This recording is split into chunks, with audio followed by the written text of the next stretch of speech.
The billionaire promised no emotions, but her first kiss tore his walls apart. Before we explore all the details of this incredible story, tell us where you're following us from and the time. Subscribe to the channel so you don't miss a thing, and let's embark on this journey together. Some promises are made in whispers, others in silence, carved deep into the soul where no one else can reach. Clara Bennett adjusted her reading glasses and glanced at the antique clock hanging above the chalkboard. 3:47 p.m. The last of her American literature students had filed out 15 minutes ago, leaving behind the familiar scent of old books and the lingering energy of young minds grappling with Langston Hughes's verses. She gathered her papers slowly, savoring these quiet moments when the classroom belonged only to her and the afternoon light streaming through tall windows. Outside, Savannah's historic district dozed in golden warmth, Spanish moss swaying like gentle ghosts from centuries-old oak trees. Another day, another attempt to convince 20-year-olds that poetry isn't dead, she murmured to herself, sliding her lesson plans into a worn leather satchel her grandmother had given her years ago. The hallway echoed with her footsteps as she made her way toward the faculty parking lot. Dr. Morrison, the department head, passed by with his usual hurried nod. "Heading to Griffin's again?" he asked with a knowing smile. Clara laughed softly. "You know me too well, Robert. That place is going to start charging you rent." She waved goodbye and stepped into the humid embrace of a Georgia afternoon. 20 minutes later, she pushed through the heavy wooden door of the Griffin tea room, where the hostess, a woman named Dolores who'd worked there for 15 years, greeted her like family. "Your usual table, honey? Please." Clara settled into the corner booth by the window, the same spot where she'd spent countless afternoons over the past 3 years. She pulled out a stack of essays, uncapped her favorite red pen, and ordered her ritual, sweet tea and pecan pie. As she began reading the first paper, a surprisingly insightful analysis of A Raisin in the Sun, her phone buzzed. A text from her sister in Atlanta. "Still single and loving it, I see." Mom's asking again. Clara smiled and typed back, "Tell Mom I'm perfectly content with my books and my students." But as she set the phone aside, something stirred in her chest, a feeling she couldn't quite name. Was she content? Or had she simply become comfortable with the predictable rhythm of her days? The bell above the door chimed, and she glanced up briefly to see a man in an expensive suit scanning the room. Something about his posture, straight-backed, controlled, caught her attention before she forced herself to return to grading. She didn't notice him watching her for a long moment before he chose a table across the room. For the next hour, Clara lost herself in her students' words, occasionally sipping her tea and jotting encouraging notes in the margins. When she finally looked up, the late afternoon had painted the tea room in amber hues, and most of the lunch crowd had dispersed. The man in the suit was still there, she noticed. Now he was on his phone, speaking in low, measured tones that suggested important business. She caught herself studying his profile, sharp jawline, dark hair, with just a touch of silver at the temples, hands that moved with precision as he spoke. "Focus, Clara," she chided herself, returning to the essays. But 15 minutes later, when she reached for her tea, she found herself glancing his way again. This time their eyes met for just a second, before she quickly looked away, feeling heat rise in her cheeks. She didn't see him end his call, gather his things and walk toward her table. "Excuse me." Clara looked up, startled by the deep voice with its hint of a northern accent. Up close she could see his eyes were the color of storm clouds, gray with flecks of blue. "I'm sorry to interrupt," he continued, "but I couldn't help noticing your grading papers. Are you a teacher?" "Professor, actually. American literature at the university." She found her voice steady despite her suddenly racing pulse. "And you are?" "Nicholas Hayes." He extended his hand, and when she shook it, she noticed the warmth of his palm, the way his fingers lingered just a moment longer than necessary. "I was wondering, do you come here often?" The question was simple, almost mundane, but something in the way he asked it, as if her answer truly mattered, made her pause. "Most afternoons, yes, it's peaceful here." She gestured to the empty chair across from her. "Would you like to sit?" For a moment he seemed torn, as if weighing an important decision. Then he shook his head with what looked like reluctance. "I should go. I have a dinner engagement tonight." He paused, studying her face with an intensity that made her breath catch. "But I want you to know, meeting you has been the highlight of my day." Before she could respond, he stepped back, creating distance between them as if he'd suddenly remembered something crucial. "It was lovely meeting you, Clara Bennett," he said, and she realized she'd never told him her last name. How did you— Your nameplate, he said, nodding toward the small faculty ID clipped to her bag. I noticed details. He turned to leave, then paused at her table one more time. When he spoke, his voice carried a weight that seemed to come from somewhere deep within. I should tell you something, though. I promised myself I wouldn't get involved with anyone. His storm grey eyes met hers directly. It's a promise I intend to keep. And with that, Nicholas Hayes walked out of the Griffin tea room, leaving Clara staring after him with her red pen suspended over an ungraded essay and her heart beating an unfamiliar rhythm. Outside, the Spanish moss swayed in the evening breeze, and somewhere in the distance, church bells began to chime 6 o'clock. Clara sat in the golden light, wondering why a stranger's promise felt like both a warning and a challenge. She had no way of knowing that some promises are made to be broken, especially by the right person, at exactly the right moment. Have you ever felt that a stranger could change your whole life with just one conversation? Clara was living her perfect routine until Nicholas showed up with that mysterious promise. But why would a man make such a promise? What happened in his past that made him swear never to get involved with anyone again? And more importantly, do you believe that some people come into our lives precisely to break the promises we made to protect ourselves? The universe has a peculiar sense of humor, especially when it comes to promises we are desperate to keep. Nicholas Hayes stared at his reflection in the bathroom mirror of the mansion on Forsyth Park's presidential suite, adjusting his black tie for the third time. The charity gala downstairs was already in full swing. He could hear the gentle hum of conversation and clinking crystal glasses drifting up from the ballroom. "Pull yourself together," he muttered, running a hand through his dark hair. It was just a conversation with a beautiful woman, nothing more. But even as he said it, he knew he was lying to himself. Clara Bennett's warm brown eyes had haunted him for the past 4 hours. The way she'd looked up from those papers, startled but not intimidated. The soft cadence of her voice when she'd said, "American literature at the university." The graceful way her fingers had held that red pen, as if she were conducting a symphony instead of grading essays. He'd built an empire worth billions by trusting his instincts, and every instinct he had was telling him that Clara Bennett was dangerous, not to his business, but to the carefully constructed walls he'd spent 8 years building around his heart. The elevator descended smoothly to the main floor, and Nicholas stepped into the opulent ballroom where Savannah's elite mingled beneath crystal chandeliers.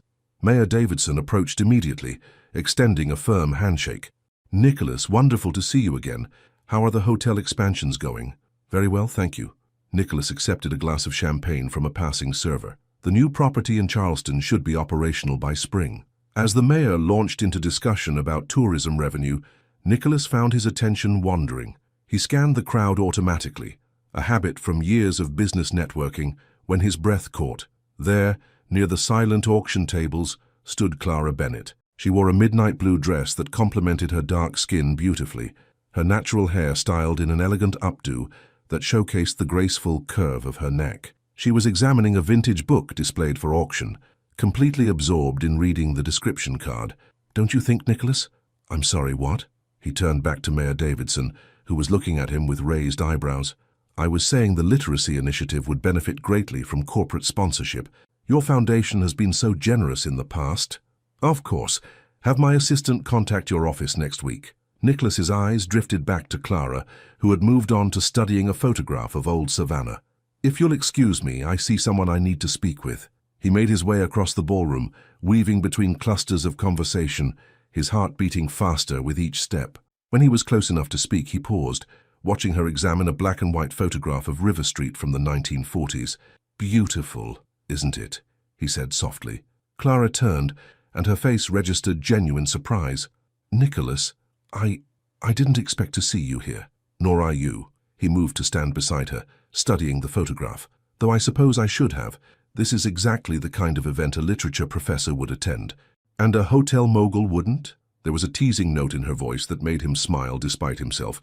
"Touché." He gestured to the photograph. "Do you know that corner building there? It's where my grandfather first worked when he came to America in 1952. He loaded cotton onto ships for 12 hours a day, saved every penny he could." Clara looked at him with new interest. "And now his grandson owns luxury hotels. 5-star properties across 3 continents, Nicholas confirmed, but there was no boastfulness in his tone. He would have found it ridiculous. He believed in working with your hands, coming home tired and honest. "Do you miss that?" The simplicity of it? The question caught him off guard. Most people asked about his success, his money, his plans for expansion. No one ever asked if he missed something he'd never actually had. Every day, he admitted quietly.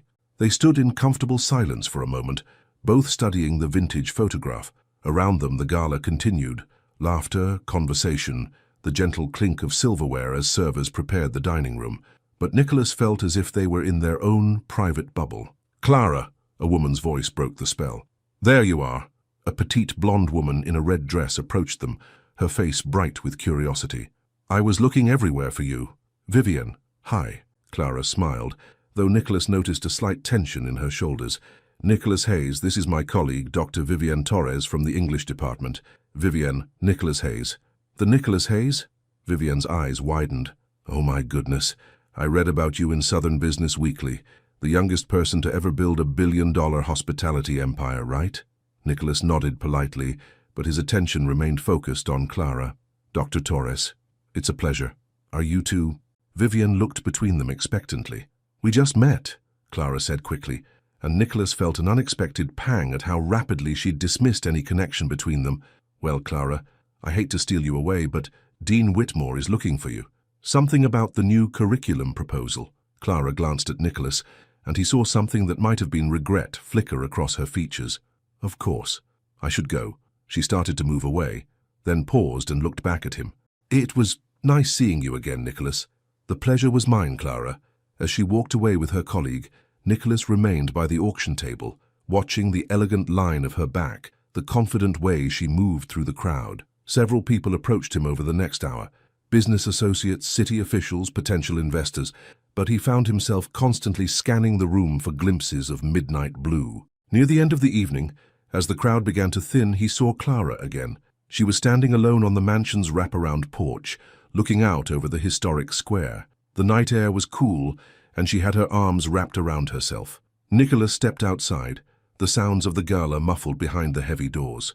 "Cold?" he asked, moving to stand beside her at the railing. "A little." She glanced at him sideways. "Shouldn't you be inside networking? I imagine events like this are important for business." "They are. But sometimes," he paused, choosing his words carefully, "sometimes you find something more interesting than business." Clara turned to face him fully, and in the soft glow of the porch lights he could see the question in her eyes. For a moment, the careful control he'd maintained all evening began to slip. "Clara, you made a promise," she said quietly, and the words hit him like a physical blow. "Yes.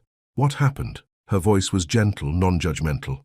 "What made you promise something like that?" Nicholas gripped the porch railing, his knuckles white in the lamplight. For 8 years no one had asked him that question. No one had cared enough to wonder about the man behind the business success. "Someone I trusted," he said finally, "taught me that love is a luxury I can't afford." Clara was quiet for a long moment. Then she reached out and placed her hand over his on the railing. The contact was electric, sending warmth shooting up his arm. "I'm sorry," she whispered, and in those 2 simple words, Nicholas felt something inside his chest crack open, something he'd thought was permanently sealed. Before he could say anything else, before he could explain or apologize or take back the vulnerability he'd just shown, Clara stepped back. "I should go," she said. "Thank you for sharing that with me." She walked toward the valet stand, leaving Nicholas alone on the porch with the scent of magnolias and the terrible realization that his carefully maintained promise was already beginning to crumble.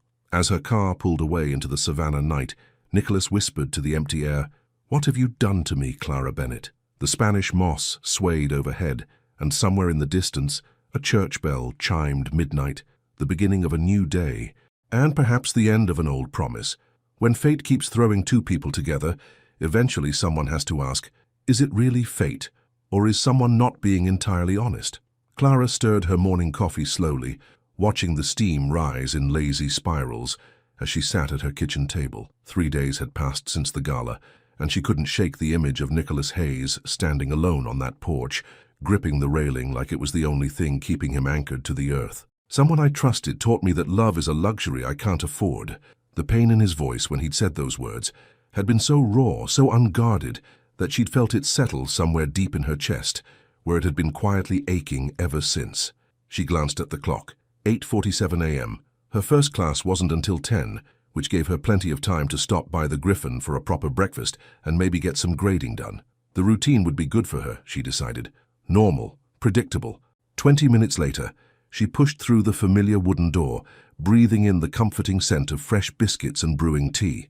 Dolores looked up from behind the counter with her usual warm smile. "Morning, honey. Your table's free." "Perfect. Thank you."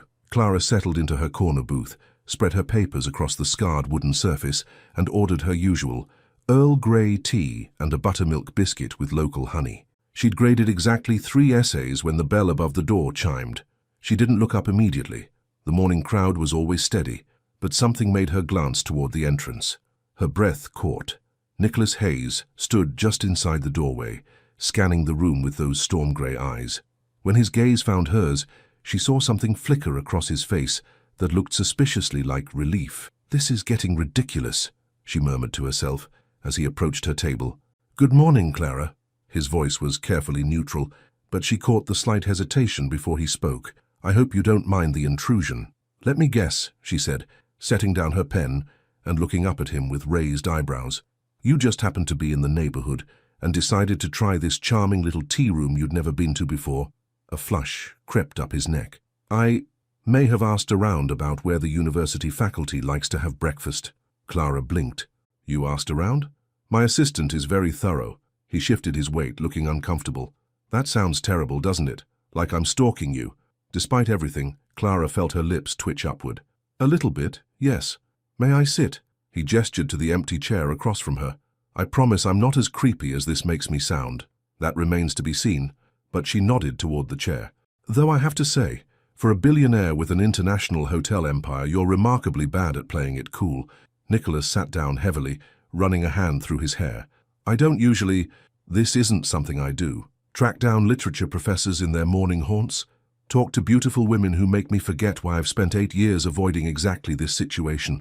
The words hung between them, honest and vulnerable. Clara felt that familiar flutter in her chest, the one that had been showing up every time Nicholas Hayes looked at her with those impossibly expressive eyes. Dolores appeared at their table with a knowing smile. "What can I get you, honey?" "Just coffee, please, black." "Coming right up." When they were alone again, Clara studied his face. There were faint lines around his eyes that suggested sleepless nights, and his usually perfect appearance seemed slightly rumpled, as if he'd dressed in a hurry. "You look tired," she observed gently. "I've been thinking." He accepted his coffee from Dolores with a grateful nod. "About what you asked me the other night. About what happened." Clara set down her teacup carefully. "You don't owe me any explanations, Nicholas." "Maybe not, but I can't seem to stop thinking about the fact that you asked. No one has..." He paused, staring into his coffee. "No one has cared enough to ask in a very long time." Around them, the morning bustle of the Griffin continued. The gentle clatter of dishes, muted conversations, the whistle of the tea kettle, but Clara felt as if they were in their own private world again. "Her name was Isabella," Nicholas said quietly. "We were engaged.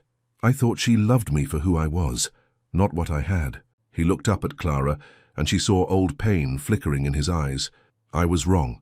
Clara reached across the table without thinking, covering his hand with hers. "I'm sorry. She left 2 weeks before our wedding, took a substantial portion of my assets with her, and married my business partner 6 months later." His voice was matter-of-fact, but Clara could hear the carefully controlled emotion underneath. "That's when I made the promise. Never again. And you've kept it. For 8 years.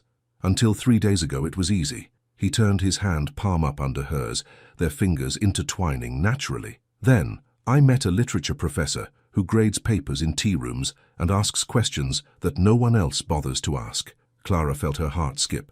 "Nicholas, I know this is crazy. I know I have no right to show up here and complicate your perfectly ordered life, but I can't seem to stay away." He squeezed her fingers gently. "Tell me to leave, Clara.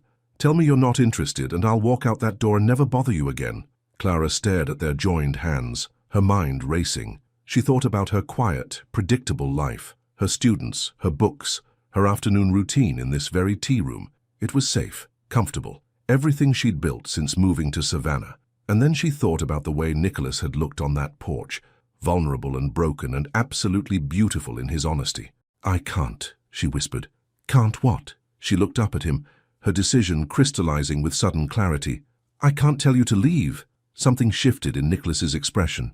Surprise, relief, hope. Clara, but I need you to understand something. She kept her voice steady despite her racing pulse. I'm not interested in being your exception while you figure out whether or not you can handle breaking your promise. I won't be your experiment in vulnerability. That's not what this is, isn't it? She studied his face carefully. Because from where I'm sitting it looks like you're testing the waters, seeing how close you can get before you panic and retreat back behind your walls. Nicholas was quiet for a long moment, his thumb tracing gentle circles on the back of her hand. When he spoke, his voice was rough with emotion. You're right. That's exactly what I've been doing. He met her eyes directly. But sitting here with you, watching the way you challenge me without trying to change me, I think I'm already past the point of retreat. Before Clara could respond, her phone buzzed with a text reminder. She glanced at it and sighed. I have to go. Class starts in 20 minutes. Of course. Nicholas released her hand immediately, but she could see the reluctance in his expression. Clara gathered her papers, then paused. Nicholas, yes? Next time you want to see me, just ask. The detective work is unnecessary. A slow smile spread across his face, the first genuinely relaxed expression she'd seen from him. Next time, don't let it go to your head, she said, but she was smiling too as she headed for the door. Outside in the morning sunshine, Clara walked toward her car with a lightness in her step that had been missing for longer than she cared to admit. Behind her, through the window of the Griffin, Nicholas Hayes sat alone at her table, watching her leave with something that looked very much like wonder in his storm-grey eyes. For the first time in 8 years, he was beginning to believe that some promises were worth breaking. Sometimes the most important conversations happen in the spaces between what we actually say. Clara stood in the poetry section of E.A. Mackintosh booksellers, running her fingers along the spines of worn volumes. The historic bookstore was one of her favorite escapes, a maze of narrow aisles and towering shelves that smelled of aging paper and possibility. She'd come here after her morning classes to find a first edition of Gwendolyn Brooks for her American poetry seminar. The afternoon light filtered through tall windows, casting golden rectangles across the hardwood floors. Somewhere in the depths of the store, she could hear the gentle murmur of other browsers and the soft classical music that always played in the background. She pulled a volume of Brooks's selected poems from the shelf and opened it carefully, breathing in the familiar scent of old paper. The words on the page seemed to shimmer in the filtered sunlight. We are each other's magnitude and bond. Beautiful choice. Clara's heart skipped before she even turned around. Nicholas stood at the end of the aisle, a leather messenger bag slung over his shoulder, looking like he belonged in this labyrinth of books despite his expensive suit. Let me guess, she said, closing the book gently. Your assistant did more research? Nicholas had the grace to look sheepish. Actually, no. I was looking for a biography of Andrew Carnegie for a board meeting next week. Finding you here is... He paused, searching for the right word. Serendipitous. Serendipitous. Clara tested the word, enjoying the way it rolled off her tongue. That's a beautiful word for coincidence. Is that what you think this is? Coincidence? There was something in his tone that made her study his face more carefully. What else would it be? Instead of answering, Nicholas moved closer, his eyes fixed on the book in her hands. Gwendolyn Brooks. We Real Cool. I remember reading that in high school. You read poetry in high school? My English teacher, Mrs. Pemberton, insisted that understanding literature was essential for understanding people. He smiled at the memory. She was probably the last person who tried to convince me there was value in something that couldn't be measured in profit margins. Clara felt something shift inside her chest. And what did you think about the poetry? I thought she was right. His voice was quiet, honest. But somewhere along the way, I forgot that lesson. They stood in the narrow aisle, surrounded by thousands of stories, and Clara felt the weight of all the words that had never been spoken between them. The afternoon light had shifted, and now golden dust motes danced in the air around them like tiny stars. Nicholas, she began, then stopped. How did you ask someone why they kept showing up in your life? How did you admit that you'd started looking forward to these unexpected encounters? I know what you're thinking, he said softly. Do you? You're wondering if I'm following you, if this is some elaborate game I'm playing. He set his messenger bag down on a nearby chair and moved closer, close enough that she could smell his cologne, something clean and understated. The truth is, Clara, I don't know anymore. Maybe I am following you subconsciously. Maybe I'm drawn to the places you love because they help me understand who you are. Clara's breath caught. That's either very romantic or very concerning. I'm hoping for romantic, he said with a self-deprecating smile, but I understand if it lands closer to concerning. She studied his face, searching for any sign of manipulation or calculation. Instead, she found something that looked like vulnerability, wrapped in expensive clothing and careful control. "Show me," she said suddenly. "Show you what?" "The Carnegie biography you came here to find." For a moment, Nicholas looked confused. Then understanding dawned, and he nodded. "Follow me." He led her through the maze of shelves to the biography section, moving with the confidence of someone who clearly knew the store well. When they reached the right aisle, he scanned the titles methodically before pulling out a thick volume. Andrew Carnegie, An Economic Biography by Harold Livesey. He handed her the book. Not exactly light reading. Clara opened it, noting the marginalia in several different hands, the way the binding cracked slightly from previous readings. "Why Carnegie?" "We're expanding into Pittsburgh. Carnegie built his empire there, and Nicholas paused, looking uncomfortable. "I suppose I wanted to understand how he balanced ruthless business practices with genuine philanthropy. Whether it's possible to build something meaningful while still protecting yourself from being hurt again," Clara finished quietly. Their eyes met, and in that moment, surrounded by the wisdom of countless authors, Clara saw past the polished exterior to the man underneath. He wasn't just successful Nicholas Hayes, hotel mogul. He was someone trying to figure out how to live with purpose while guarding his heart. "Yes," he admitted. Clara handed the book back to him, their fingers brushing in the exchange. "And what have you learned so far?" "That isolation is easier than vulnerability, but it's also," he struggled for the words, "empty. Carnegie built libraries and universities, but his personal relationships were complicated, difficult. He spent his later years trying to give away his fortune, as if money could somehow compensate for the connections he'd failed to make." "Is that what you're afraid of? Ending up like him?" Nicholas was quiet for so long that Clara wondered if she'd pushed too far. Around them, the bookstore hummed with quiet activity, pages turning, footsteps on creaking floors, the distant sound of the cash register. "I'm afraid," he said finally, "of letting someone close enough to destroy me again, but I'm also beginning to realize that the alternative might be worse." Clara felt her heart constrict. The honesty in his voice was devastating, and she found herself taking a step closer without conscious thought. "Nicholas, I know I have no right to ask this," he continued, his voice barely above a whisper, "but would you have dinner with me? A proper dinner, not an accidental encounter in a tea room or bookstore, something intentional." The request hung between them like a bridge she could choose to cross or burn. Clara thought about her quiet life, her carefully maintained routines, the safety of her predictable world. Then she thought about the pain in his voice when he talked about isolation, the way he looked at her like she might be the answer to a question he'd been afraid to ask. "One dinner," she said finally. Relief flooded his features. "One dinner. But I choose the place. Done. And you have to promise me something in return."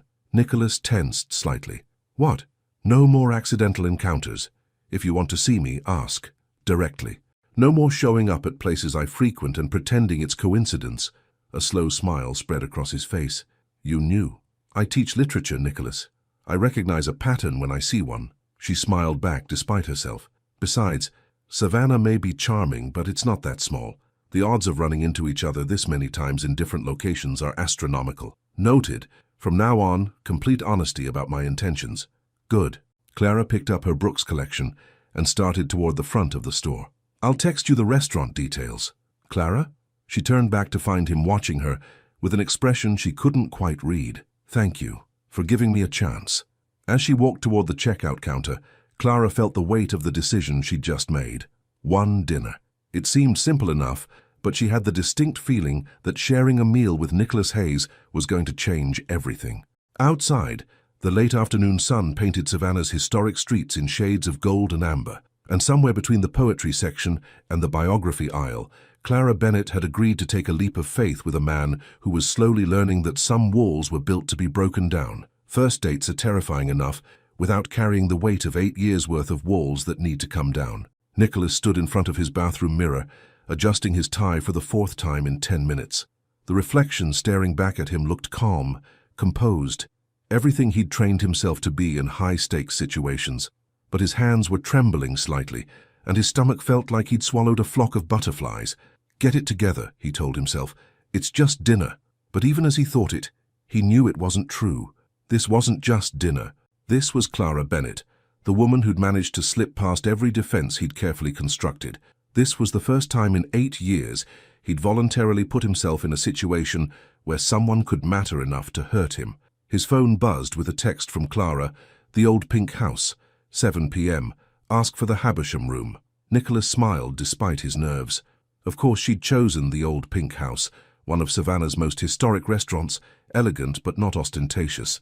The kind of place that valued atmosphere over status, where conversations could unfold naturally without the pressure of being seen. 20 minutes later, he walked through the restaurant's entrance, noting the warm lighting and the way the historic building seemed to embrace its guests. The hostess, a young woman with kind eyes, smiled when he approached. "Mr. Hayes, Miss Bennett is already seated in the Habersham room.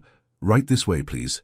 She led him through a series of intimate dining rooms until they reached a small private space with exposed brick walls and a single table set for 2. Clara sat with her back to the door, studying a leather-bound menu, and when she looked up at his approach, Nicholas felt that familiar flutter in his chest. She wore a deep emerald dress that brought out the warmth in her dark skin, and her hair fell in soft waves around her shoulders. But it wasn't just her beauty that made his breath catch. It was the way she smiled when she saw him, genuine and a little nervous, as if this moment mattered to her too. "You look beautiful," he said, meaning it completely. "Thank you." She gestured to the intimate room around them. "I hope this is okay. I thought we might want some privacy for our first official non-accidental encounter." Nicholas laughed, some of his tension dissolving. "It's perfect. Though I have to ask, how did you manage to reserve the private dining room on such short notice? I may have mentioned that I was having dinner with Nicholas Hayes, the hotel mogul." Clara's eyes twinkled with mischief. "Apparently your reputation precedes you. I'm not sure if that's good or bad. Tonight it's good."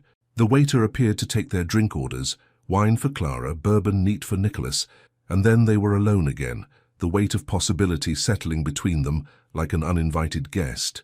"So," Clara said, opening her menu, "tell me something I don't know about you, something that doesn't appear in Southern Business Weekly or Forbes." Nicholas considered the question as he scanned his own menu. "I wanted to be a teacher when I was younger." Clara looked up, surprised. "Really? History?"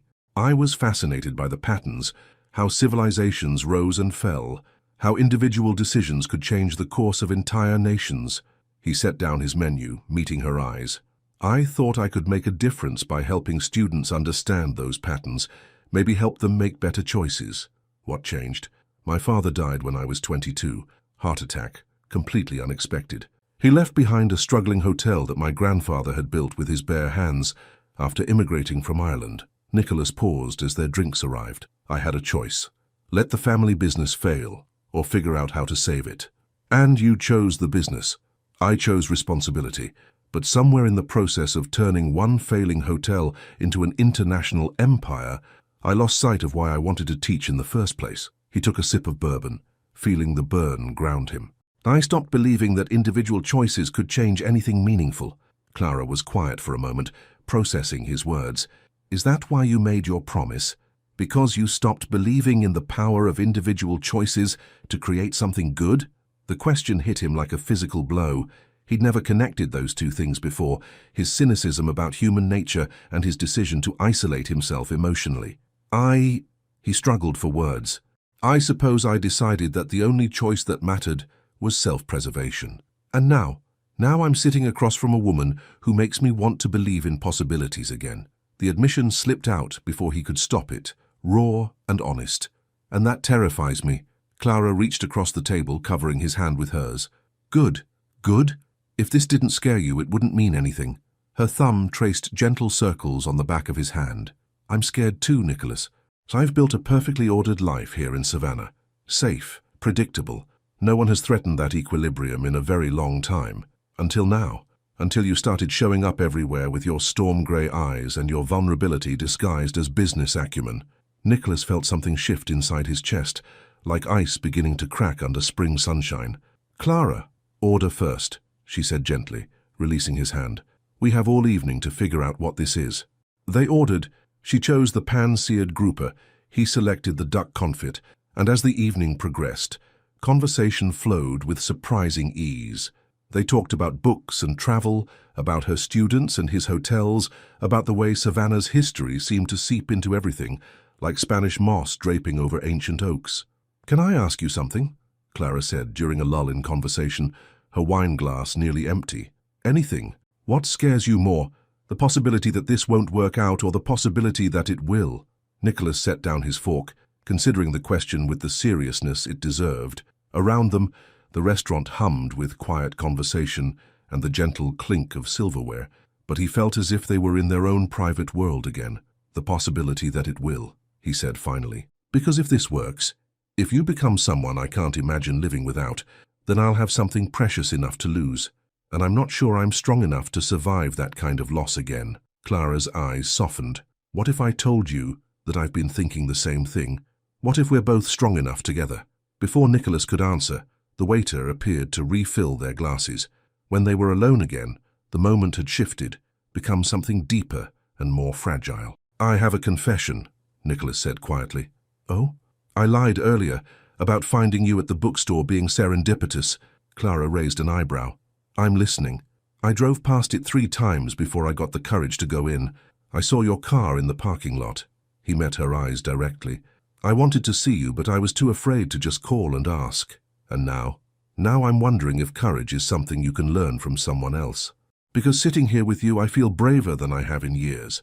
Clara smiled, and in that smile Nicholas saw forgiveness and possibility, and something that might have been the beginning of love. "I think," she said softly, "that courage is exactly what we learn from each other." Outside, Savannah's historic streets glowed under antique street lamps, and somewhere between the main course and dessert, 2 people began to believe that some risks were worth taking, even when they came with the possibility of everything changing forever.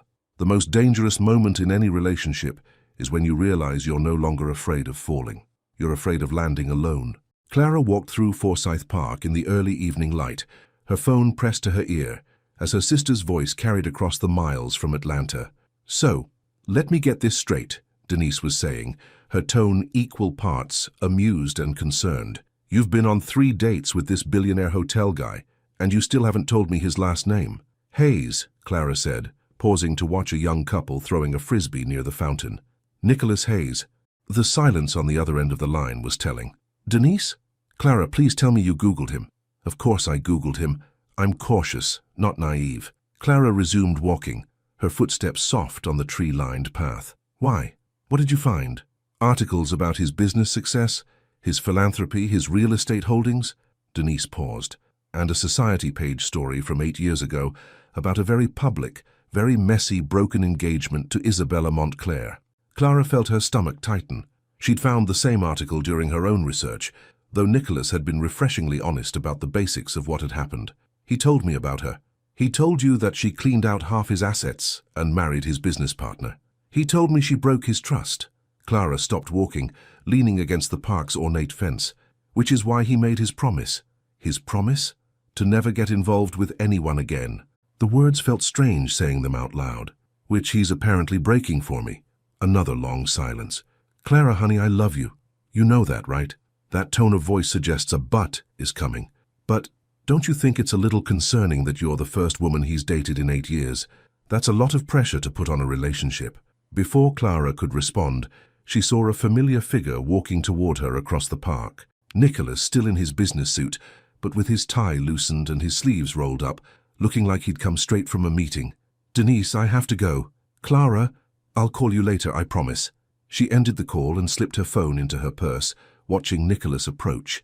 There was something different about his expression, tension around his eyes that hadn't been there during their dinner 2 nights ago. "This is a surprise," she said when he was close enough to hear, "though I'm beginning to suspect you have some kind of tracking device on me." Nicholas didn't smile at her joke, and Clara felt a flutter of concern. "I was driving back from a meeting at the Savannah Harbor," he said. "I saw you walking and—" He ran a hand through his hair, disturbing its usually perfect styling. "I needed to see you." "Needed? Something happened today. Something that made me realize how fragile this thing between us really is." Clara studied his face, noting the way his jaw was set, the careful control that seemed to be slipping. "What happened, Nicholas?" Instead of answering immediately, he gestured toward a nearby bench. "Can we sit?" They settled on the wrought iron bench, and Clara waited while Nicholas seemed to gather his thoughts. Around them, Forsyth Park was settling into evening, joggers passing by, families heading home, the soft sound of Spanish moss rustling in the oak trees. "Isabella called me today," he said finally. Clara felt her blood go cold. "What?" "She's in Savannah. Her marriage ended 6 months ago and she—" Nicholas looked out across the park, his profile tense. "She wants to see me, to explain, to apologize." And I told her no." He turned to face Clara directly. "I told her I wasn't interested in explanations or apologies because I'm with someone now, someone who matters." Clara felt her heart skip, but the feeling was complicated by a growing unease. How did she react? Nicholas's expression darkened. She laughed. She said I was fooling myself if I thought I could trust again, that I was just setting myself up for the same heartbreak. He paused, his hands clenched into fists on his knees. Then she said something that I can't stop thinking about. "What?" "She said that the only reason I'm with you is because you're safe. A literature professor with a quiet life who couldn't possibly hurt me the way she did." Nicholas looked at Clara with something that might have been desperation. "She said I chose you because you're not threatening." The words hit Clara like a physical blow. She felt her chest tighten, her carefully maintained composure beginning to crack. "And what do you think?" she asked quietly. "I think—" Nicholas struggled with the words. "I think she might be right, and I hate myself for thinking it." Clara stood abruptly, her hands shaking with a mixture of hurt and anger. "So I'm what, your safe choice? Your practice relationship before you're ready for something real?" "That's not what I meant." "Then what did you mean?" Clara turned to face him, her voice rising slightly before she caught herself and lowered it. "Because it sounds like your ex-fiancé planted a seed of doubt in your mind, and you came here to water it." Nicholas stood too, reaching for her hands, but she stepped back. "Clara, please. I came here because I needed to tell you what she said, not because I believe it. Don't you?" The question hung between them like a challenge. Nicholas opened his mouth to deny it, then stopped, his face crumpling with the weight of honesty. "I don't know," he whispered, "and that terrifies me." Clara felt tears prick at her eyes, but she blinked them back. "You know what terrifies me, Nicholas. The idea that I've been falling for someone who sees me as a consolation prize." "You're not—" "Am I not?" She crossed her arms, protecting herself. "You spent 8 years avoiding relationships, then picked the safest possible option, a literature professor who grades papers in tea rooms and has no interest in your money or your empire. Someone who couldn't possibly pose the same threat as Isabella Montclair. That's not why I chose you." "Then why?" The question came out more vulnerable than she intended. "Why me, Nicholas?" He stared at her for a long moment, and Clara could see the war being fought behind his eyes, between honesty and self-protection, between vulnerability and fear. "Because," he said finally, his voice rough, "you make me want to be brave. Because you ask questions that matter, and you don't try to change me or use me. Because when I'm with you, I remember who I wanted to be before I built all these walls." He took a step closer. "Because I'm falling in love with you, and that scares me more than any business deal or financial risk I've ever taken." Clara felt her anger wavering, replaced by something more complicated. "But you still don't know if Isabella was right."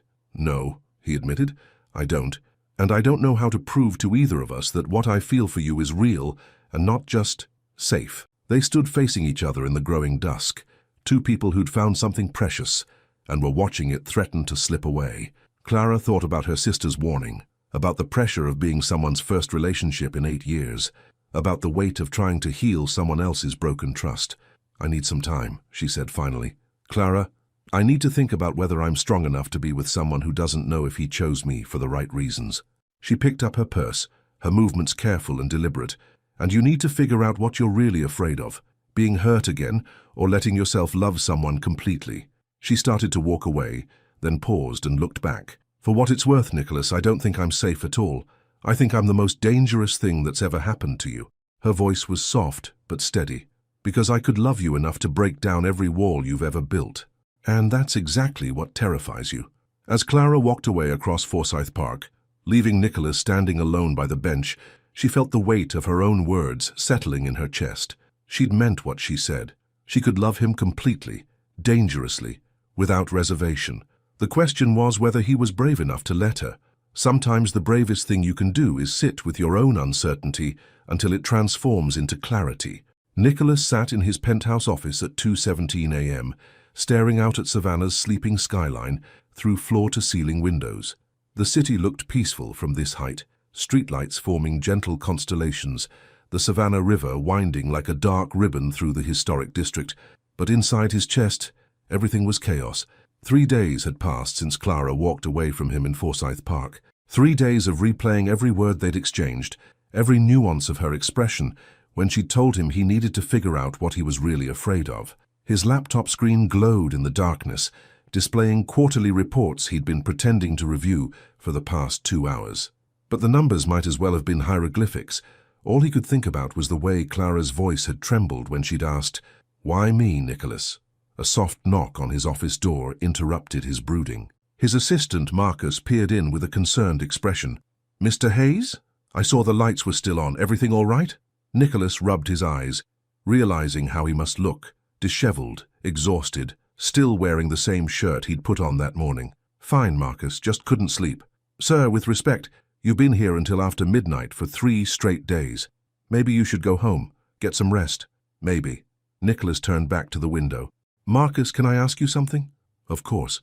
You've been married to David for what, 12 years now? 13 next month." Marcus's voice softened with the fondness that always appeared when he talked about his husband. "How did you know? That he was the one, I mean. How did you know it wasn't just convenient or comfortable or safe?" Marcus was quiet for a moment, then stepped into the office and closed the door behind him. "May I speak freely, sir?" "Always." "You're asking the wrong question." Marcus moved to stand beside Nicholas at the window. "The question isn't whether someone is safe or dangerous, convenient or complicated. The question is, does being with them make you more yourself or less?" Nicholas considered this. "What do you mean?" "When I'm with David, I'm not the version of myself that I think I should be, or the version that makes other people comfortable. I'm just me, all of me. The parts I'm proud of and the parts I'm still working on." Marcus paused. "And somehow being loved that completely makes me want to be better, without feeling like I have to hide who I am now." The words hit Nicholas like a revelation. He thought about the way he felt with Clara. Not safer or more protected, but more honest. More willing to examine the parts of himself he'd buried under years of careful control. "She told me I was afraid of letting myself love someone completely," Nicholas said quietly. "And are you?" "Terrified." The admission came out as barely a whisper. "Because loving Isabella nearly destroyed me. And Clara. Clara could finish the job. Or," Marcus said gently, "she could show you that love doesn't have to be destructive, that it can be the thing that builds you back up." Nicholas turned away from the window, suddenly restless. "She's been avoiding me. Won't return my calls, doesn't answer texts. Her colleague at the university said she's taken some personal days. Maybe she's doing what you should be doing, which is sitting with the hard questions until you find answers that feel true instead of safe." After Marcus left, Nicholas remained in his office until dawn, but he wasn't looking at reports anymore. Instead, he was thinking about every moment he'd shared with Clara, from that first conversation in the Griffin to their last devastating exchange in the park. He thought about the way she'd challenged him without trying to change him, the way she'd seen past his wealth and success to the man underneath. He thought about how she made him want to be vulnerable, not because it was safe, but because it was honest. By the time the sun rose over Savannah's historic spires, Nicholas had made a decision. Clara sat on her front porch swing, wrapped in her grandmother's quilt and nursing her 3rd cup of coffee. Her small house in the Victorian district was perfect for mornings like this. Quiet, tree-lined street, neighbors who minded their own business, the kind of peace she'd built her life around. But for the past 3 days, the peace had felt more like isolation. Her phone buzzed with another text from Denise. "How are you holding up?" Clara typed back. Still thinking. About what specifically? That was the question, wasn't it? Clara set her phone aside and watched a cardinal build its nest in the oak tree across the street. What exactly was she thinking about? Whether Nicholas Hayes was capable of loving her for who she was, not what she represented. Whether she was strong enough to love someone who was still healing from profound betrayal. Whether the space between them could be bridged by honesty, or if some chasms were too wide to cross. Her doorbell rang, interrupting her thoughts. Clara glanced at the clock. 7:30 a.m. Too early for visitors, too late for emergencies. She set down her coffee and padded barefoot to the front door, peering through the peephole. Nicholas stood on her porch, looking like he hadn't slept in days. He held a small paper bag and a cup of coffee, and his usually perfect appearance was rumpled, human. Clara opened the door slowly, staying behind the screen. "It's early," she said. "I know, I'm sorry." His voice was hoarse with exhaustion. "I brought you breakfast. From the Griffin. Dolores said it was your favorite. The cinnamon scone with honey butter." Despite everything, Clara felt her heart soften slightly. "You asked Dolores about my breakfast preferences." "I asked her about a lot of things, actually." Nicholas shifted the bag to his other hand. "She's very protective of you. Told me in no uncertain terms that if I hurt you, she'd ban me from the restaurant permanently. Smart woman. Clara, please, can we talk? I know you said you needed time, but I've spent the last 3 days thinking about what you said, and I—" He paused, searching for words. "I think I have some answers, or at least, better questions." Clara studied his face through the screen door. He looked vulnerable in a way she'd never seen before. Not the controlled vulnerability he'd shown her during their dinners, but something rawer, more desperate. "5 minutes," she said finally, unlatching the screen door. They sat on her porch swing, the morning air cool and fresh between them. Nicholas handed her the bag and coffee, then rubbed his hands on his knees nervously. "You were right," he said without preamble, "about what I'm really afraid of." Clara opened the scone bag but didn't eat, waiting for him to continue. "I thought I was afraid of being hurt again, but that's not it." Nicholas stared out at the quiet street. "I'm afraid of loving someone so completely that losing them would unmake me. I'm afraid of becoming the kind of man who can't function without another person. And you think that's what would happen with me?" "I think," Nicholas said slowly, "that you've already started unmaking me. And instead of being terrified, I'm grateful." Clara felt her breath catch. "What do you mean?" "You asked me why I chose you. The honest answer is, I didn't choose you, Clara. You chose me." He turned to face her directly. "You saw through every wall I'd built and decided I was worth the effort of knowing. You made me want to be brave, not because it was safe, but because you made being vulnerable feel like coming home." Clara set down her coffee with trembling hands. "Nicholas, I spent 8 years protecting myself from feeling anything real, and then you walked into my life and made me feel everything at once." His voice was steady now, certain. "Isabella was wrong. You're not safe. You're the most dangerous thing that's ever happened to me, because loving you means I'll never be the same. Are you sure?" Clara's voice was barely above a whisper. "Are you sure you're not just telling me what you think I want to hear?" Nicholas reached for her hand, and this time she didn't pull away. "I'm sure because I've spent 3 sleepless nights imagining my life without you in it, and the thought made me physically sick. I'm sure because I'd rather risk everything with you than be safe without you."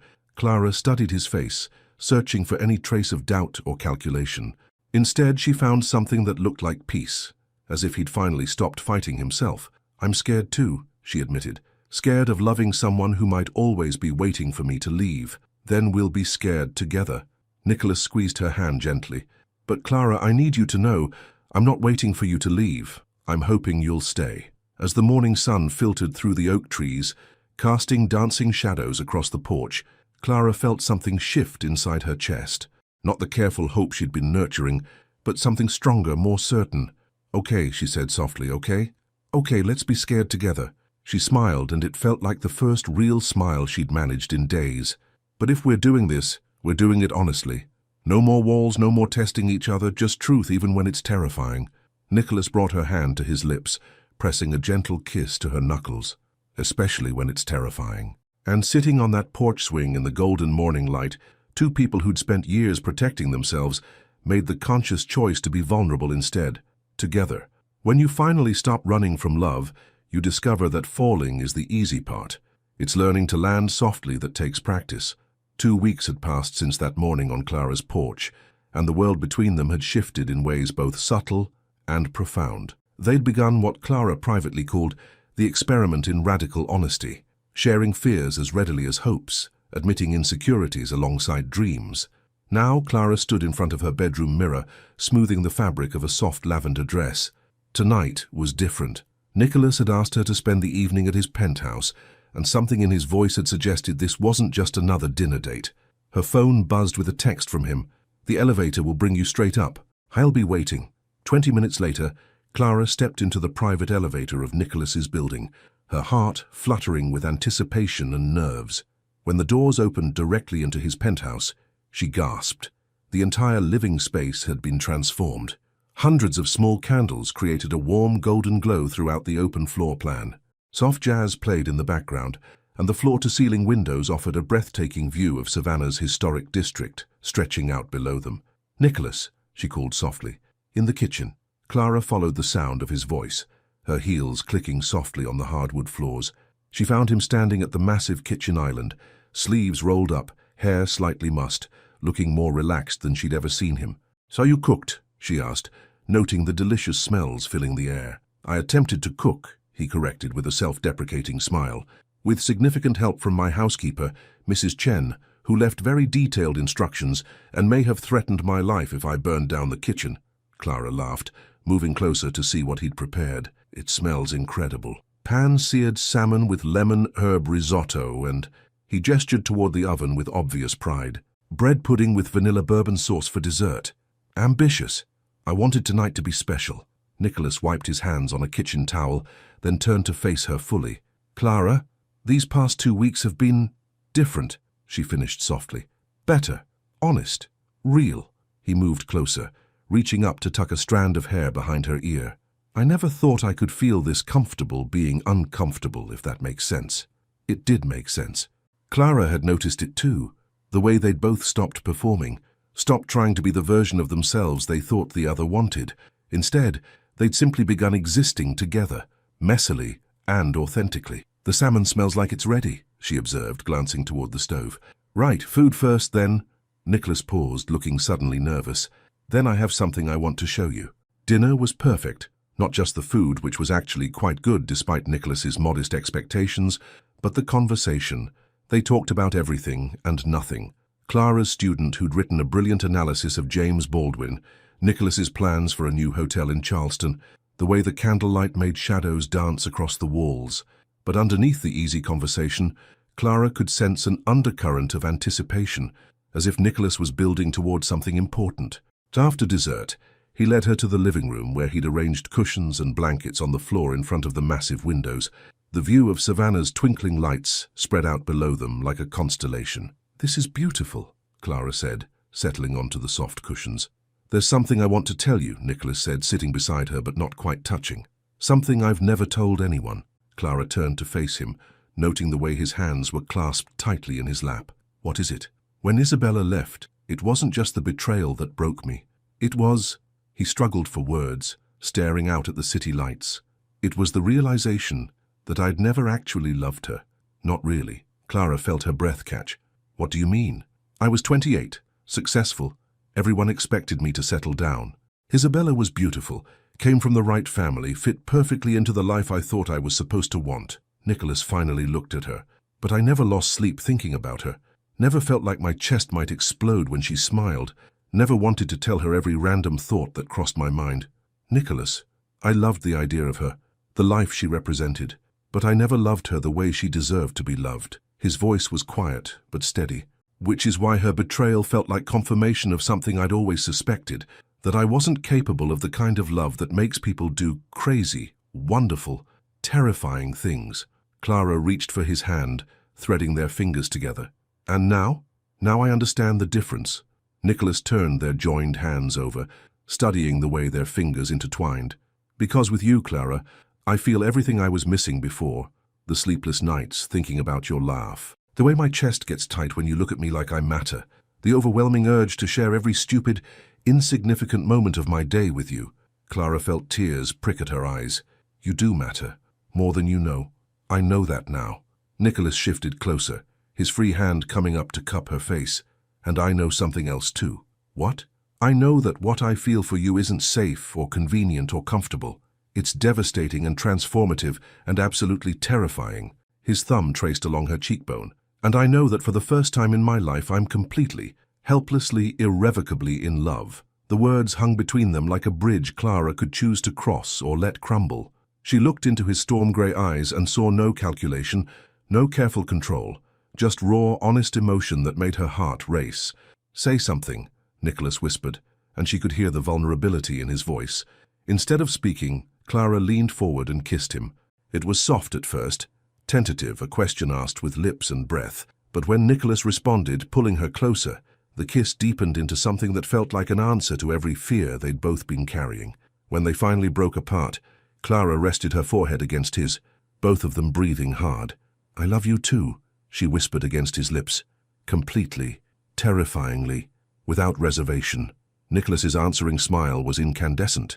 He pulled her closer, until she was settled against his chest, both of them looking out at the glittering city below. I have a confession, Clara said after a long moment of comfortable silence. Another one? Nicholas's voice was warm with amusement. I've been falling in love with you since that first day in the Griffin, when you told me about your promise and then walked away like you were fighting yourself with every step. Well, why didn't you say anything? Because I could see you weren't ready to hear it yet. Clara tilted her head back to look at him. And because I was terrified you'd run if you knew how much power you had to hurt me. Nicholas pressed a kiss to the top of her head. I'm not running anymore, Clara. From you, from this, from anything we might become together. Promise? I promise. His arms tightened around her. Though I should warn you, I plan to spend the rest of my life proving that some promises are worth breaking and others are worth keeping forever. Outside, Savannah slept peacefully under a canopy of stars, while inside the penthouse, two people who'd spent years protecting their hearts finally allowed themselves to fall completely, trusting that they'd land safely in each other's arms. And for the first time in either of their lives, love felt not like a risk to be managed, but like a gift to be cherished. Sometimes the greatest test of love isn't whether you can fall together, it's whether you can stand together when everything tries to tear you apart. Clara was grading papers in her university office when her phone rang. The caller ID showed Nicholas's name, but when she answered, the voice on the other end wasn't his. Ms. Bennett? This is Dr. Patricia Webb from Savannah Memorial Hospital. Mr. Hayes asked me to call you. He's been admitted following a car accident. The world tilted on its axis.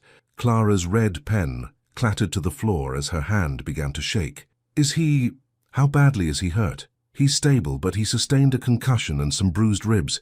He's been asking for you. Clara was already gathering her things, her heart hammering against her ribs. I'll be right there.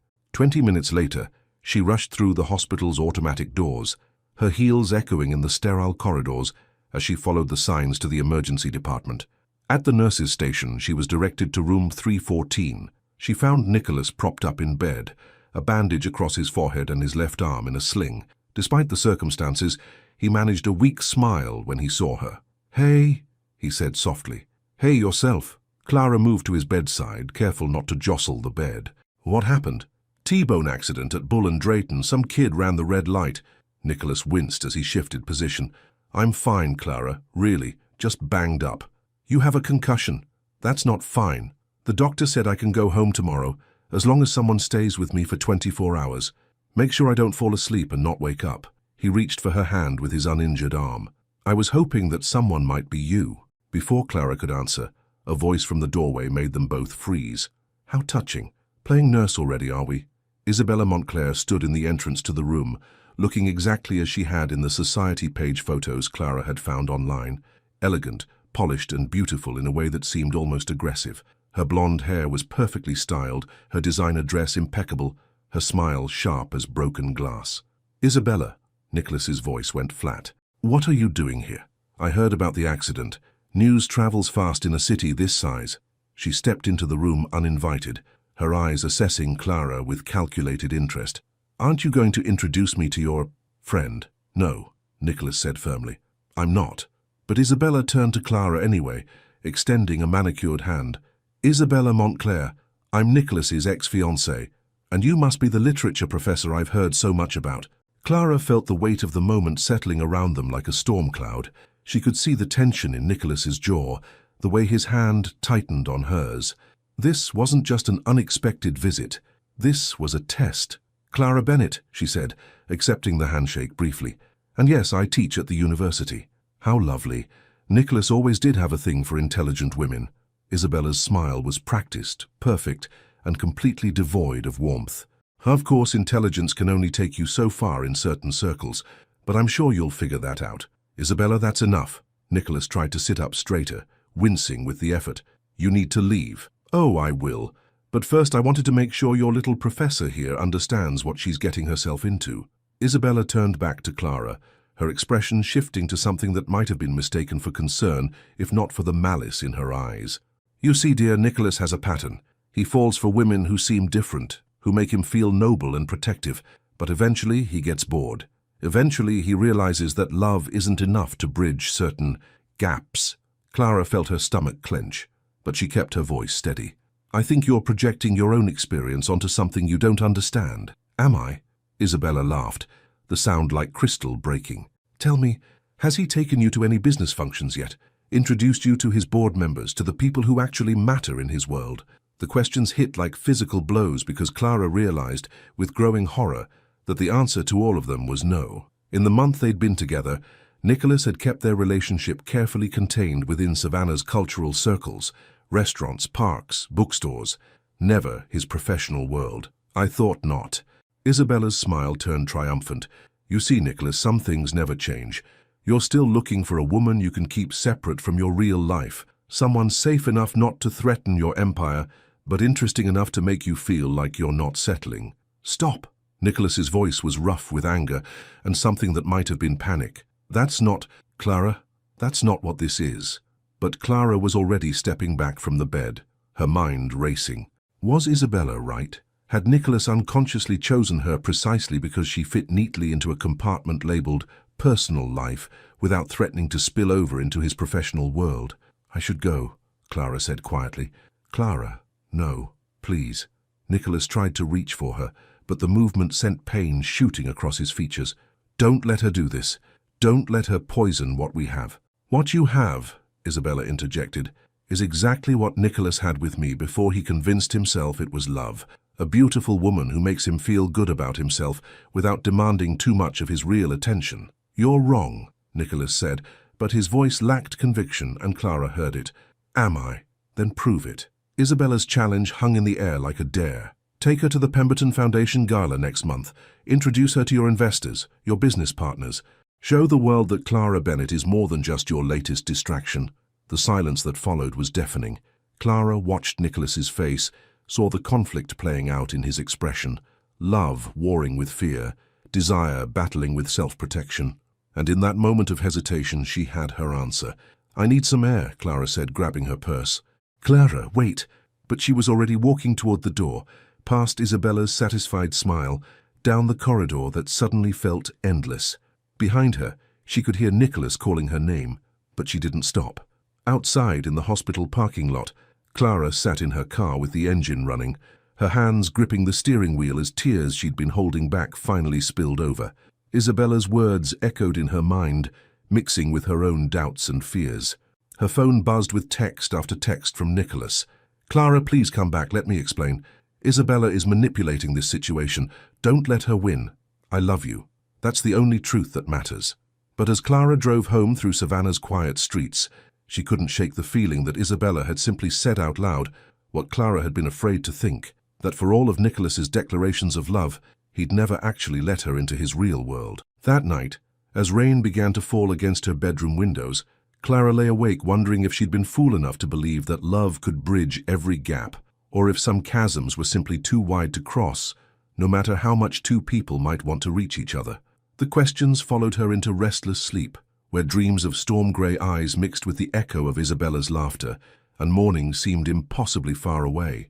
There comes a moment when you have to choose between the safety of what you've always known and the terrifying beauty of what you could become. 4 days had passed since the hospital confrontation, and Clara hadn't heard from Nicholas since his last desperate text. She'd thrown herself into work, extra office hours, detailed lesson planning, anything to keep her mind occupied. But even surrounded by student papers and literary analysis, she couldn't escape the growing ache in her chest. Now she walked slowly along the cobblestones of Factor's Walk, the historic waterfront promenade, where merchant warehouses had been converted into shops and restaurants. The Savannah River flowed quietly beside her, reflecting the warm glow of antique street lamps as evening settled over the city. This was where it had all started in a way, where Nicholas had first told her about his promise never to get involved with anyone. Where she'd first seen past his careful control to the wounded man underneath. The October air was crisp, carrying the scent of salt water and the faint sweetness of magnolias. Clara pulled her cardigan closer and tried to imagine her life before Nicholas Hayes had walked into it. The quiet routine, the predictable satisfaction of her work, the safety of never risking her heart. It seemed impossibly far away now. I thought I might find you here. Clara's heart stopped. She turned to find Nicholas standing 20 feet away, his arm still in a sling but his eyes clear and determined. The bandage on his forehead had been replaced with a smaller one, and he looked like he hadn't slept in days. "How did you—" "I've been walking through the city for hours, checking every place we've ever been together." His voice was hoarse with exhaustion and emotion. "The Griffon, Forsyth Park, the bookstore. I was starting to think I'd lost you completely." Clara studied his face, noting the desperate hope mixed with fear in his expression. "What are you doing here, Nicholas?" "Something I should have done years ago." He reached into his jacket pocket with his good hand and pulled out an envelope. "But first, I need you to read this." Clara hesitated, then accepted the envelope. Her name was written across it in Nicholas's careful handwriting. Inside was a single sheet of expensive stationery, and as she read the words, her breath caught. "To the Board of Directors of Hayes International, please be advised that effective immediately, I will be stepping back from my role as CEO to assume the position of chairman. This transition will allow me to focus on the strategic vision of the company while prioritizing what matters most in my life. I am proud of what we have built together, but I have learned that success without personal fulfillment is merely an elaborate form of failure. I choose to build a life that honors both my professional commitments and my personal happiness. The woman I love has taught me that vulnerability is not weakness. It is the foundation of every meaningful connection. She has shown me that the greatest risk is not in opening your heart, but in keeping it closed. I refuse to be the kind of man who compartmentalizes love, who treats the most important relationship in his life like a secret to be managed rather than a gift to be celebrated. Clara Bennett is not separate from my success. She is the reason I finally understand what success actually means. Respectfully, Nicholas Hayes." Clara looked up to find Nicholas watching her with an intensity that made her knees weak. "You sent this to your board," she whispered. "An hour ago, along with my formal announcement of our relationship and my intention to bring you to every company function, every business dinner, every board meeting where spouses are welcome." Nicholas took a step closer. "Isabella was right about one thing. I was keeping you separate from my professional world, but not because I was ashamed of you or because you weren't important enough. Then why? Because I was terrified that my world would change you, that the pressure and scrutiny and politics would make you want to leave." His voice cracked slightly. "I was trying to protect what we had by keeping it safe, but I realized I was actually suffocating it." Clara felt tears gathering in her eyes. "Nicholas, I know I hurt you. I know my hesitation in that hospital room must have felt like rejection, but Clara, the only thing I was afraid of was losing you to a world that has destroyed every good thing I've ever tried to hold on to." The raw honesty in his voice broke something open in Clara's chest. She could see the truth of it in his eyes, not rejection, but a terror so profound it had paralyzed him. "What changed?" she asked softly. "I realized that loving you halfway was worse than not loving you at all." Nicholas moved closer, close enough that she could see the flecks of blue in his storm-gray eyes. "I realized that if I'm going to lose you, I'd rather it be because I loved you completely than because I loved you carefully." The October wind stirred the Spanish moss in the trees above them, and somewhere in the distance, Clara could hear the gentle lapping of river water against the stone seawall. They stood facing each other on the historic promenade, where countless love stories had played out over the centuries, and Clara felt the weight of choice settling around her like a mantle. "What are you asking me, Nicholas?" "I'm asking you to trust me enough to let me love you publicly, messily, without reservation." His voice was steady now, certain. "I'm asking you to take the leap with me, knowing that it might be complicated and difficult and sometimes painful. And if it doesn't work, if your world really is too different from mine, then we'll figure it out together. Because, Clara, I'd rather fail at loving you completely than succeed at loving you safely." Clara looked into his eyes and saw her own reflection. Not the careful, controlled woman she'd been before, but someone brave enough to believe in love that transformed everything it touched. "There's something I need you to know," she said quietly. "Anything. I'm not afraid of your world, Nicholas. I'm afraid of mine." "What do you mean?" "I'm afraid that if you really see me, not the composed professor or the safe choice, but the woman who cries at student graduations and talks to her plants and sometimes eats ice cream for breakfast, you'll realize I'm not as sophisticated as you need me to be." Nicholas stared at her for a long moment, then began to laugh. Not mockingly, but with pure joy, the sound echoing off the brick warehouses around them. "Clara Bennett," he said, shaking his head in amazement, You think I fell in love with your sophistication, didn't you? I fell in love with the woman who grades papers in tea rooms and asks questions that matter and challenges me to be brave. He reached up with his good hand to cup her face. I fell in love with someone real in a world full of people pretending to be perfect. Even if I eat ice cream for breakfast. Especially if you eat ice cream for breakfast. Clara felt the last of her walls crumbling, leaving her exposed and terrified and absolutely certain of what she wanted. Nicholas? Yes? I'm ready to fall now. Completely, publicly, without reservation. The smile that spread across his face was incandescent. Thank God, because I've been falling alone for weeks and it's terrifying. Clara reached up and touched the bandage on his forehead gently. Are you sure about this? About changing everything? I've never been more sure of anything in my life. And then Clara did what she'd been wanting to do since that first day in the Griffin tea room. She kissed him like she meant it. Slow and deep and full of promise, pouring 8 years of his careful control and her quiet longing into a single moment of absolute honesty. When they finally broke apart, both breathing hard, Nicholas rested his forehead against hers. There's something else, he said quietly. What? The Pemberton Foundation Gala is next week, the most important social event of Savannah's fall season, attended by everyone who matters in business and society. I remember Isabella mentioning it. I want you to go with me, not as my secret, but as my partner. I want to introduce you to everyone as the woman who changed my life. Clara pulled back to look at him directly. Are you sure you're ready for that? I'm ready for everything with you, Clara. The galas and the business dinners and the quiet Sunday mornings. I'm ready for all of it.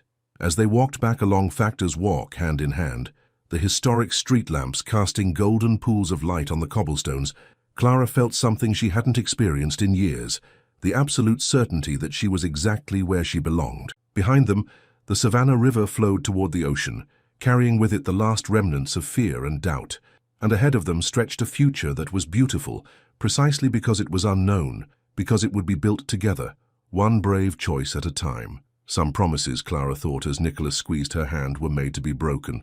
Others were made to be kept forever. And the trick was knowing the difference. 6 months later, love doesn't promise to make life simpler. It promises to make it worth living. The spring morning light filtered through the tall windows of the Griffin tea room, casting the same golden rectangles across the hardwood floors that had witnessed the beginning of everything. Clara sat in her familiar corner booth, but this time she wasn't alone. Nicholas occupied the seat across from her, his laptop open beside a half-eaten cinnamon scone, fielding calls from his Charleston hotel while Clara graded final exams. It had become their routine over the past few months, mornings shared in comfortable productivity, each pursuing their work while remaining connected in the way that only comes from choosing to build a life together. No, David, the ballroom renovation needs to be completed before the wedding season, Nicholas was saying into his phone, but his free hand reached across the table to brush his fingers against Clara's wrist as she wrote encouraging comments on a student's essay about Maya Angelou. Dolores appeared at their table with fresh coffee and her knowing smile. You two are becoming part of the furniture, she observed with affection. Is that such a bad thing? Clara asked, looking up from her papers. Honey, I've been watching couples in this place for 20 years. Most of them are either trying too hard to impress each other or they've stopped trying altogether. Dolores refilled their cups. You two just fit, like you've been doing this dance your whole lives. After Dolores moved on to other customers, Clara caught Nicholas watching her with that expression she'd grown to love, part wonder, part gratitude, as if he still couldn't quite believe she was real. What? She asked, capping her red pen. Just thinking about the Pemberton Gala. Clara smiled at the memory. The night that had terrified them both had turned out to be magical in ways neither had expected. Nicholas had introduced her with obvious pride to mayors and bank presidents and hotel magnates, but more importantly, he'd stayed by her side when she'd gotten into an animated discussion about literacy programs with the Foundation's Education Committee. When several board members had approached her afterward about consulting on their youth initiatives, Nicholas had beamed like he'd personally orchestrated her success. Mrs. Davidson asked me yesterday if I'd consider joining the Foundation's board, Clara said, gathering her papers into neat stacks. And I told her I'd think about it. Clara studied his face carefully. It would mean more social obligations, more time in your world. It would mean you're building bridges between your world and mine, Nicholas corrected gently. Which is what we've been doing all along, isn't it? It was true, Over the past 6 months, their lives had woven together in ways both practical and profound. Nicholas had started attending university events, not as the successful businessman making an appearance, but as Clara's partner who genuinely enjoyed discussing literature with her colleagues. Clara had learned to navigate charity galas and business dinners, discovering that her natural curiosity and authentic interest in people made her a more effective networker than she'd ever imagined. "Speaking of building bridges," Nicholas said, closing his laptop, "I have something for you." "Nicholas, we talked about this, no more expensive gifts." "It's not expensive." He reached into his messenger bag and pulled out a small wrapped package. "Well, it wasn't expensive to buy, but it cost me something else entirely."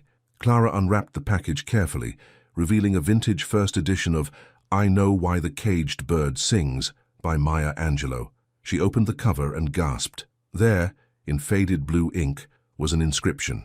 "For Mrs. Pemberton, who taught me that understanding literature is essential for understanding people. Nicholas Hayes, class of 1998. "You found your high school copy," Clara whispered, running her fingers over the inscription.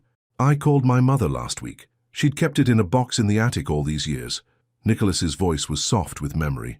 "Mrs. Pemberton was right, you know, about literature being essential for understanding people. I just forgot that lesson until you reminded me." Clara felt tears prick at her eyes. "Nicholas, there's something else." He reached across the table for her hands. "I've been thinking about what Mrs. Pemberton said about understanding people, and I realized something important." "What?" "I spent 8 years thinking that understanding people was dangerous, that the more you know someone, the more they can hurt you." Nicholas squeezed her fingers gently. "But you've taught me that understanding someone completely is also the only way to love them completely." Clara's heart swelled with emotion she couldn't quite name. And I want to spend the rest of my life understanding you completely, Clara Bennett. Every thought, every dream, every random observation about the way morning light hits your coffee cup." Nicholas's voice was steady, certain. "I want to understand your bad days and your brilliant days and all the ordinary days in between." Before Clara could respond, Nicholas was reaching into his jacket pocket, pulling out a small velvet box that made her breath catch. "I know this is crazy," he said, his voice suddenly nervous. "I know we've only been together 6 months, and I know this isn't the most romantic setting." "Nicholas," Clara whispered, "but I also know that some decisions don't require more time, they require more courage." He opened the box to reveal a simple, elegant ring with a stone that caught the morning light like captured starlight. "Clara Bennett, will you marry me?" Around them the Griffin tea room continued its gentle morning rhythm. Conversations, clinking cups, the soft classical music that always played in the background. But Clara felt as if the world had narrowed to this moment, this man, this choice that would change everything. She thought about the woman she'd been 6 months ago, careful, controlled, content with a life that was predictable and safe. Then she thought about the woman she'd become, someone brave enough to love without reservation, strong enough to build bridges between different worlds, wise enough to know that the greatest risks often yielded the greatest rewards. "Yes," she said, and the word came out as a laugh and a sob and a prayer all at once.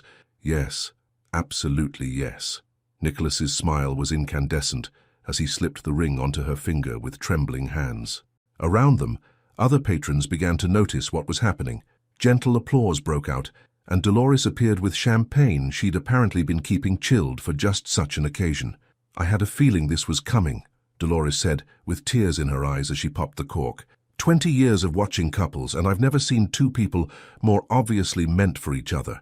As they toasted with champagne at 10 in the morning, in a tea room where they'd found each other, Clara felt the absolute certainty that this was exactly how love was supposed to feel.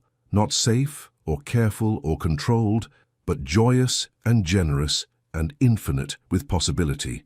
"One more thing," Nicholas said as the excitement settled around them. "What now?" Clara laughed, wiping happy tears from her cheeks. "I was thinking we should have the reception here, at the Griffin." "Here? Where else?" "This is where I learned that some promises are worth breaking." Nicholas raised his champagne glass to hers. "And where we'll make new promises worth keeping forever."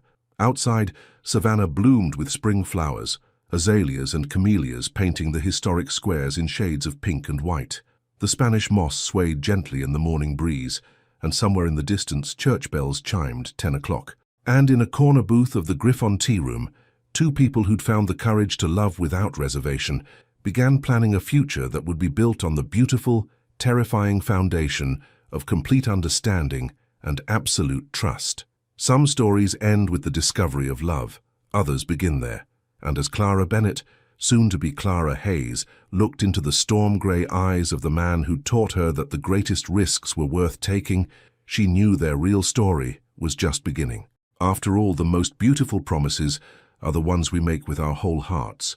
Knowing that love doesn't promise to make life simpler, it promises to make it extraordinary. After following this entire emotional journey of Clara and Nicholas, one question remains. Do you believe it's possible to love someone completely without fear? Nicholas spent 8 years protecting himself behind a promise he thought would keep him safe. But Clara proved that true love doesn't ask for permission, it simply happens and transforms everything.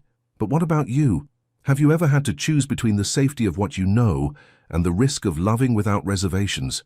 Have you ever had to break a promise you made to protect yourself? And more importantly, would you have the courage to propose to someone in the same place where you first met, knowing that location represents both fear and hope? Nicholas discovered that understanding someone completely is the only way to love completely. Clara learned that being vulnerable isn't weakness, it's the greatest strength that exists, and together, they proved that some promises are born to be broken while others are born to last forever. What promise would you break for love, and what promise would you make to keep that love alive forever? Your participation in the channel is very important. Please leave your opinion in the comments. Thank you so much for watching until the end. If you enjoyed this story, don't forget to subscribe to the channel, leave a like and comment your thoughts. Your participation is very important to us. See you next time.